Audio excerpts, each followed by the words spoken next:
എമ്പുരാൻ എന്ന ചിത്രത്തിൻ്റെ 6-ാം ദിവസത്തെ തമിഴ്നാട് ബോക്സ് ഓഫീസ് കളക്ഷൻ റിപ്പോർട്ടാണ് നോക്കാൻ പോകുന്നത്. വീഡിയോയിൽ മുൻപ് വീഡിയോ ലൈക്ക് ചെയ്യുക, ചാനൽ സബ്സ്ക്രൈബ് ചെയ്യുക. മാർച്ച് ഏപ്രിൽ മാസം അങ്ങോട്ട് ധാരാളം ചിത്രങ്ങൾ ഒട്ടിയിട്ട് റിലീസ് ചെയ്യും.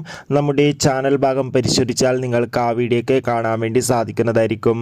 പൃഥ്വിരാജിൻ്റെ സംവിധാനത്തിൽ മോഹൻലാൽ, മഞ്ജു വാര്യർ, ടൊവിനോ തോമസ് എന്നൊക്കെ പ്രധാന കഥാപാത്രങ്ങളായി കഴിഞ്ഞ മാർച്ച് 27-ാം തീയതി റിലീസിനെത്തിയ ചിത്രമായിരുന്നു എമ്പുരാൻ. ചിത്രത്തിന് അതിഗംഭീരമായ പോസിറ്റീവ് റെസ്പോൺസ് തന്നെയാണ് ഇപ്പോൾ 6-ാം ദിവസവും പുറത്തുവന്നുകൊണ്ടിരിക്കുന്നത്. അതുകൊണ്ട് തന്നെ ഏവരുമേറെ ആകാംക്ഷയുടെ എമ്പുരാൻ എന്ന ചിത്രത്തിൻ്റെ കളക്ഷൻ റിപ്പോർട്ടും അറിയാൻ വേണ്ടി കാത്തിരിക്കുകയാണ്. ഫൈനലി 6-ാം ദിവസത്തെ ഏറ്റവും പുതിയ കേരള ബോക്സ് ഓഫീസ് കളക്ഷന് പിന്നാലെ തമിഴ്നാട് ബോക്സ് ഓഫീസ് കളക്ഷൻ റിപ്പോർട്ടും പുറത്തുവന്നിരിക്കുകയാണ്. 6-ാം ദിവസം തമിഴ്നാട്ടിൽ നിന്ന് 1 കോടിക്ക് അടുത്ത് വരെ എമ്പുരാൻ എന്ന ചിത്രം സ്വന്തമാക്കുമെന്നാണ് അറിയാൻ വേണ്ടി സാധിച്ചിട്ടുള്ളത്. എന്തായാലും ചിത്രത്തിൻ്റെ കൂടുതൽ ബോക്സ് ഓഫീസ് കളക്ഷൻ റിപ്പോർട്ടിനായി കാത്തിരിക്കാം. എമ്പുരാൻ എന്ന ചിത്രം കണ്ടവരുടെ അഭിപ്രായം തീർച്ചയായും കമൻറ്റ് ബോക്സിൽ രേഖപ്പെടുത്തുക.